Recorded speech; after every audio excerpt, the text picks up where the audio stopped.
বাবা চলে যাওয়ার পর মাকে নিয়ে এই নতুন ফ্ল্যাট বাড়িতে এসেছি। বিয়ে থা এখনো করিনি, আর সত্যি বলতে করার ইচ্ছেও খুব একটা নেই। বেসরকারি সংস্থায় কাজ করি, বছরে 2 বার ঘুরতে যাই, ওটাই আমার নেশা। কিন্তু এই নতুন ফ্ল্যাটে আসার পর থেকে আমার ঘুরতে যাওয়াতে বাদ সাধল। আমার মা ভীষণ শান্তিপ্রিয় মানুষ, রবীন্দ্রসঙ্গীত সাথে থাকলে আর কিছুই চান না। কিন্তু মা এই নতুন ফ্ল্যাটে আসার পর থেকে ভীষণ ভয়ে আছেন বুঝতে পারলাম। কারণ জিজ্ঞেস করলে বললেন, এই ফ্ল্যাট বাড়িটা ভালো না, এই বাড়ি বিক্রি করে অন্য কোথাও চল বাবা। এই 1 মাস আগেই তো মিস্টার দত্ত বলে এক ভদ্রলোকের থেকে পুরো জলের দামে ফ্ল্যাট বাড়িটা কিনেছি। গ্রামের বাড়ি থেকে প্রতিদিন শহরে অফিসে যাওয়া আসা খুব কষ্টকর, তাই শহরের কাছাকাছি একেবারে স্টেশনের গায়েই এই ফ্ল্যাটটা পেয়ে আমি ভীষণ খুশি। আমার ফ্ল্যাট থেকে স্টেশনের দূরত্ব মাত্র 5 মিনিট। ফ্ল্যাটের ব্যালকনি থেকে প্ল্যাটফর্ম দেখা যায়। ব্যালকনিতে বসে হাজার ট্রেনের যাতায়াত দেখি। সেদিন সন্ধ্যায় অফিস থেকে ফিরে দেখি মা ফ্ল্যাটের নিচে একটা মুদিখানার দোকানে বসে আছে। কি ব্যাপার, তুমি এখানে বসে আছো? কিছু কেনার থাকলে আমাকে ফোন করতে পারতে, আমি নিয়ে যেতাম। সে 3 তলা থেকে কষ্ট করে নিচে নামার কোনো মানে হয়? মায়ের মুখটা দেখে একটু ভয় পেলাম, কেমন সাদাটে দেখাচ্ছে। কি হয়েছে, শরীর খারাপ নাকি? এই ফ্ল্যাটে আর থাকবো না রে, তুই তুই অন্য কোথাও চল। এবার একটু বিরক্ত হলাম, রেগে গিয়ে মাকে বললাম, কি হয়েছে বলো তো তোমার, চলো উপরে চলো। বলে উপরে গেলাম। ফ্ল্যাটের দরজা খুলতেই চমকে উঠলাম। চারিদিক লন্ডভন্ড অবস্থা, সোফা চেয়ার টেবিল সব এদিক ওদিক হয়ে আছে। রান্নাঘরের বাসন ছড়িয়ে ছিটিয়ে পড়ে আছে। আর লক্ষ্য করলাম রঙিন মার্বেলের মাঝে ছোট্ট 2-3টে পায়ের ছাপ। মা তো এসব দেখে ভয়ে কুঁকড়ে উঠলেন। সেই রাতে আমি মায়ের ঘরে শুলাম। জানি মা ভীষণ ভয় পেয়েছেন, কিছুতেই ঘুম আসছে না। চারিদিক নিঃশব্দ। ঘুমটা না আসার ফলে খুব বিরক্তি লাগছে। পাশে মা গভীর ঘুমে আচ্ছন্ন, চোখ বন্ধ করে এই নিষ্কালো অন্ধকার উপভোগ করছি। প্ল্যাটফর্মের অ্যানাউন্সমেন্ট মাঝে মাঝে কানে আসছে, সেই চেনা স্টেশনের মিউজিক আর সঙ্গে মহিলা কণ্ঠস্বর।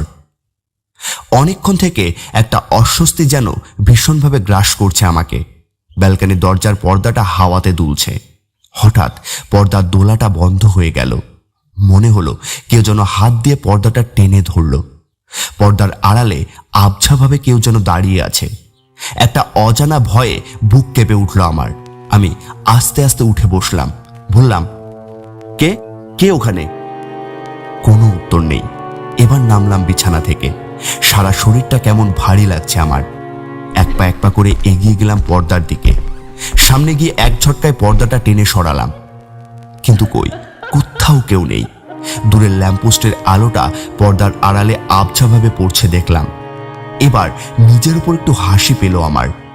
ও হরি, আমি শুধু শুধু ভয় পাচ্ছিলাম। ভূত প্রেত ওইসব কিছুই নেই। কিন্তু তাহলে ঘরের ওই লন্ডভন্ড অবস্থা কে করেছিল? প্রশ্নটা থেকেই গেল। পরের দিন সকালে মাকে দিদির বাড়িতে দিয়ে এলাম। মা ভীষণ ভয় পেয়ে আছেন, পাছে শরীর খারাপ হয় একা থেকে, তাই কটা দিন দিদির বাড়িতে থাকাই ভালো মায়ের জন্য। রাতে অফিস থেকে আমার প্রিয় ফ্ল্যাটে ফিরলাম। সব স্বাভাবিক। রাস্তার হোটেলে খেয়ে এসেছি, তাই দেরি না করে শুয়ে পড়লাম। তখন কত রাত ঠিক জানি না, গভীর ঘুমে আচ্ছন্ন ছিলাম। হঠাৎ মায়ের ঘর থেকে মায়ের কণ্ঠস্বর ভেসে আসছে। ঘুমটা ঝটকা মেরে ভেঙে গেল। মা মা তো দিদির বাড়িতে, এত রাতে মা কোথা থেকে এলো? কিন্তু স্পষ্ট শুনতে পাচ্ছি যেন মা কারোর সাথে কথা বলছে ফিসফিস করে। স্বপ্ন দেখছি না তো? আস্তে আস্তে বিছানা থেকে নেমে মায়ের ঘরের দিকে গেলাম। গিয়ে চমকে উঠলাম। দেখি বিছানায় মা পেছন ঘুরে ব্যালকনির দিকে মুখ করে বসে আছেন। মায়ের পরনে সেই চওড়া পাড়ের শাড়ি, চুলগুলো পিঠের ওপর খোলা। আস্তে আস্তে এগিয়ে গেলাম মায়ের দিকে। কাছে গিয়ে মা বলে ডাকবো, হঠাৎ দেখি কেউ নেই। চোখের সামনে থেকে যেন কেউ হাওয়ায় মিলিয়ে গেল। আমার পা দুটো থরথর করে কেঁপে উঠল। সিলিং পাখাটা আমার মাথার উপর আস্তে আস্তে ঘুরছে। একটা ঠান্ডা বাতাস আমার শরীরের উপর দিয়ে বয়ে গেল, যেন হ্যালুসিনেশনের মতো হলো।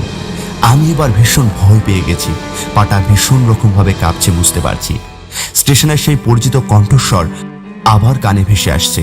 কুকুরগুলো কারো অজানা উপস্থিতিতে আজ একটু বেশি চিৎকার করছে। ঘরের ভেতর ওই কালো জমাট অন্ধকার যেন আমাকে জানান দিচ্ছে অজানা অচেনা অশরীরী কারোর উপস্থিতি। পর্দার পেছনে এবার পা ঘষার শব্দে চমকে পেছন ফিরলাম। পর্দার আড়ালে আবছা কেউ দাঁড়িয়ে আছে, স্পষ্ট দেখলাম। পর্দার দিকে যেই এক পা বাড়িয়েছি, হঠাৎ এবার একটা বাচ্চা মেয়েকে দেখলাম। পর্দার আড়াল থেকে বেরিয়ে এই ঘর থেকে আমার ঘরের দিকে দৌড়ে চলে গেল। সঙ্গে একটা খিলখিল করে হাসির শব্দ কানে এলো। সারা শরীর ঘামে ভিজে গেছে আমার, কপালে বিন্দু বিন্দু ঘাম জমছে। এবার নিজেকে সাহস দিতে থাকলাম, জোরে চিৎকার করে বলে উঠলাম, কে ওখানে, কে? ক্ষমতা থাকলে সামনে এসো। এবার ব্যাপারটা আরো ভয়ঙ্কর হলো। এবার মাথার উপরের পাখাটা সজোরে দুলতে শুরু করলো, সঙ্গে বিকট খিলখিল করে হাসির শব্দ। সেই হাসির শব্দে শরীরের রক্ত হিম হয়ে যায়।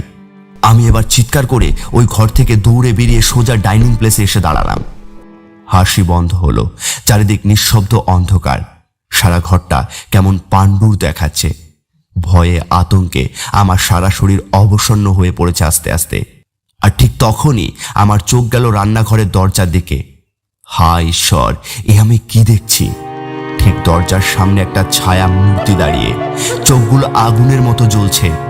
ভয়ে কাঁপতে কাঁপতে চিৎকার করে বলে উঠলাম, বাঁচাও, বাঁচাও আমাকে, কে আছো, বাঁচাও! ডাইনিং থেকে মেন দরজার 4-5 হাত দৌড়ে গেলাম দরজার সামনে। রান্নাঘর থেকে বাসনগুলো, মশলার কৌটোগুলো কে যেন ছুঁড়ে ছুঁড়ে ফেলতে শুরু করলো। আমি ভয়ে এবার দরজা খুলে সিঁড়ি দিয়ে তরতর করে নামতে শুরু করলাম।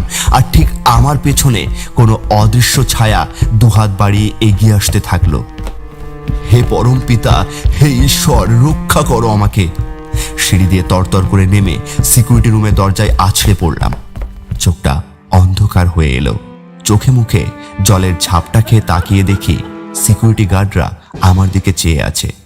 আমার চোখে মুখে আতঙ্কের ছাপ তখনও স্পষ্ট। এবার ওরা বলল, খুব বাঁচান, বেঁচে গেছেন স্যার। এই ঘটনা ওই ফ্ল্যাট ঘরে যারা আসে তাদের সাথেই হয়। ওই ফ্ল্যাটটা বেচে দিন, প্রাণে বেঁচে যাবেন। আমি কাঁপা কাঁপা গলায় জিজ্ঞেস করলাম ওদের ব্যাপারটা কি। সিকিউরিটি গার্ডরা বলল, ওই ফ্ল্যাটের প্রথম মালিক তার বউ আর মেয়েকে গলা টিপে হত্যা করেছিল, আর তারপর থেকে আর কেউ ওই ফ্ল্যাটে থাকতে পারে না। এরপর আমি আর ওখানে এক মুহূর্ত থাকিনি, সোজা ফিরে এসেছি আমার পুরনো বাড়িতে। কিন্তু আজও সেই রাতের কথা ভাবলে আমার শরীরে একটা ভয়ের হিমেল স্রোত বয়ে যায়।